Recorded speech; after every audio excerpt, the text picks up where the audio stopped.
నమస్తే, welcome to Leo. దివాళీకి వచ్చేస్తుంది అనుకున్నటువంటి ఒక ఎన్బీకే 109 కాస్త డిలే అయ్యి ఈరోజు వచ్చింది. మొత్తానికి సర్కార్ సీతారామమ్మ లేదా డాకు మహారాజా అంటే దానికి ఒక సమాధానం కూడా దొరికింది. మొత్తానికి ఈ టైటిల్ మీద ఇప్పటికీ కొంత విభిన్నమైనటువంటి ఒక ధోరణి అయితే జరుగుతుంది. అదేంటి అనేది మనతో పాటు సీనియర్ జర్నలిస్ట్ హేమసుందర్ గారు ఉన్నారు. వారిని తెలుసుకుందాం. సార్ నమస్తే. నమస్తే అండి. సార్, డాకు మహారాజా సర్కార్ సీతారాం అంటే ఏం చెప్తారు? డాకు మహారాజ్ అది బాలయ్యకి నచ్చిన టైటిల్, మరి ఆయన మెచ్చిన టైటిల్. మరి ఆయన నచ్చితే అభిమానులు కూడా మెచ్చుతారని అనుకోవాలి. ఎందుకంటే 3 టైటిల్స్ అనుకున్నారు. వీరమాస్ అనే టైటిల్ అది పక్కకి వెళ్ళిపోయింది అనుకోండి. డాకు మహారాజ్కిను సర్కార్ క్షేత్రానికి మధ్యలో ఒక నువ్వా నేనా అన్నట్టుగా వారు నడిచింది. కొంతమందికి డాకు మహారాజు ఒక డబ్బింగ్ సినిమా టైటిల్ లాగా ఉందని రకరకాల కామెంట్ అయితే వచ్చినాయి. చివరికి డాకు మహారాజ్కే ఫిక్స్ అయిపోయారు. అయితే ఈ డాకు మహారాజులో కూడా భాషాపరమైన దోషాలు కొన్ని ఉన్నాయని చెప్పేసి అయితే అంటున్నారు. అవేంటి? ఇప్పుడు డాకు మహారాజు రాయటంలో ఇప్పుడు గతంలో ఏంటంటే సినిమాల విషయంలో ఒక్కొక్కసారి అది తెలిసి చేస్తారో తెలియక చేస్తారో లేకపోతే సెంటిమెంట్ అనుకోవాలో తెలియదు, కానీ పెళ్ళాం ఊరెళ్తే అనే సినిమా వచ్చింది ఎస్వి కృష్ణారెడ్డి గారిది. పెళ్ళాం ఊరెళ్తే అని ఉంటుంది, పెళ్ళాం ఊరెళ్తే అని రాయాలి. అలాగే డాకు మహారాజుకి డాకుకి దీర్ఘం ఉండాలి, డాకు మహారాజు ఉండదు. ఎందుకంటే అది హిందీ పదం.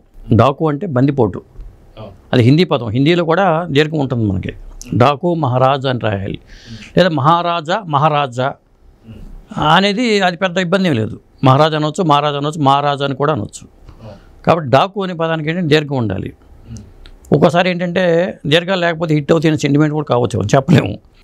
మొత్తానికైతే అందరూ ఇప్పుడు రాసేటప్పుడు ఏంటంటే మనం మాట్లాడేటప్పుడు దీర్ఘం ఉందా లేదా అని ఆలోచిస్తాం. మాట్లాడే భాషను బట్టి రాసే భాష ఉండాలి అనేది ఒక సూత్రం ఇవాళ ఉన్న వాడుక భాషలో. మనం డాకు మహారాజాని పలికేటప్పుడు దీర్ఘంతో పలుకుతున్నామా, దీర్ఘం లేకుండా పలుకుతున్నామా చెప్పండి? దీర్ఘంతో. మరి రాసేటప్పుడు దీర్ఘం ఉండాలి కదా, కానీ వీళ్ళు దీర్ఘం పెట్టాల.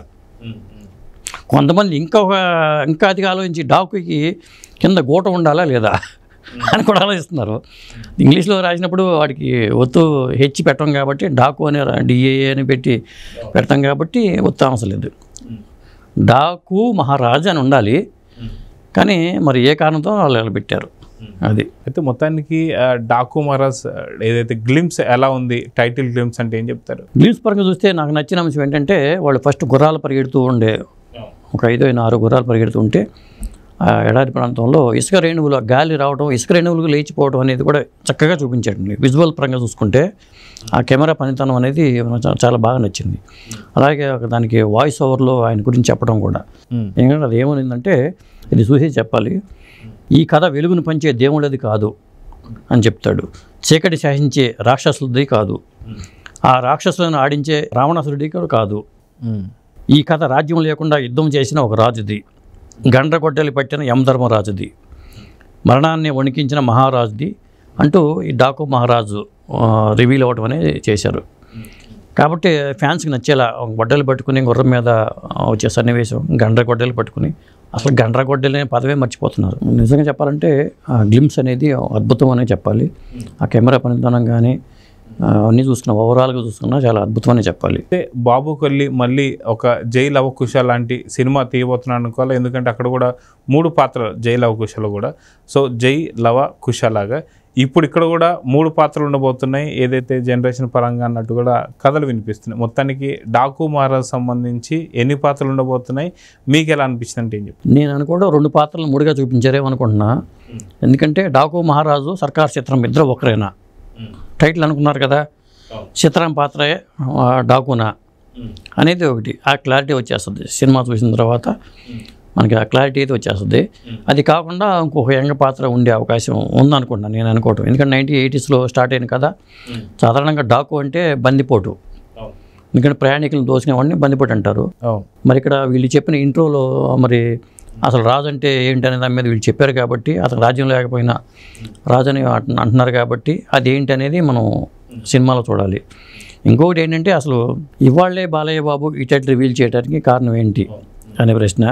అది కూడా ఏంటంటే నేను అనుకోవటం ఏంటంటే ఇవాళ బాలయ్య బాబుది మూలా నక్షత్రం కాబట్టి, మూలా నక్షత్రానికి ఇవాళ భరణి నక్షత్రం సంపత్తారు అవుతుంది కాబట్టి ఆ ముహూర్తం చూసుకుని ఒక మంచి ముహూర్తంలో ఈ టైటిల్ని రిలీజ్ చేశారనుకుంటున్నాను. ఎందుకంటే పౌర్ణమి గడియలు వెళ్ళిపోగానే చక్కగా పౌర్ణమి గడియల్లోనే ఆ పాడ్యం గడియలు వచ్చే ముందు వాళ్ళు ఒక ప్లాన్తో, అంటే బాలయ్య బాబు చెప్పారన్నారు ఈ ముహూర్తం, బహుశా సెంటిమెంట్ కూడా కావచ్చు, ఏదైనా కానీ మొత్తానికి ఒక మంచి ముహూర్తంలో వీళ్ళు టైటిల్ రివీల్ చేశారు. సో దీంట్లో ఇంకే ప్యాడింగ్ ఆర్టిస్టులు ఉన్నారంటే ఏం చెప్తారు? ఇక అవన్నీ నేను అనుకోవటం ఏంటంటే, ఇప్పుడు టీజర్ వచ్చింది కాబట్టి రిలీజ్ కూడా దగ్గర పడుతుంది కాబట్టి వన్ బై వన్ రివీల్ చేసుకుంటూ వెళ్తారు. ఇవాళ మాట్లాడిన బాబీ కొలి మాట్లాడారు, ఆ తర్వాత మన నాగవంశీ గారు మాట్లాడారు. మరి వాళ్ళ ఈవెంట్ జరిగింది కాబట్టి వాళ్ళు చెప్పిన విధానం చూస్తే సినిమాలో చాలా హైలైట్ అంశాలు ఉంటాయి.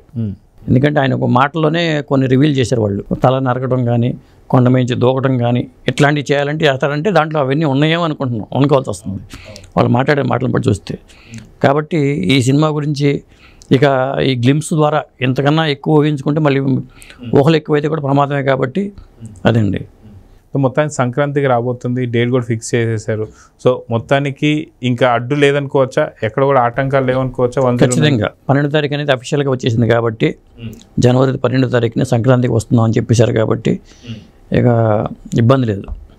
అది సో చూద్దాం సార్. మొత్తానికి సర్కార్ సీతారామం కాస్త డాకు మహారాజ్ అయితే అయిపోయాడు. మొత్తానికి డాకు మహారాజ్ ఎలా ఉంటున్నాడు అనేది తెలియాలంటే ఖచ్చితంగా జనవరి 12వ తారీఖు దాకా ఆగాల్సిందే, తప్పదు. చూద్దాం ఏం జరగబోతుంది. నమస్తే. నమస్తే అండి.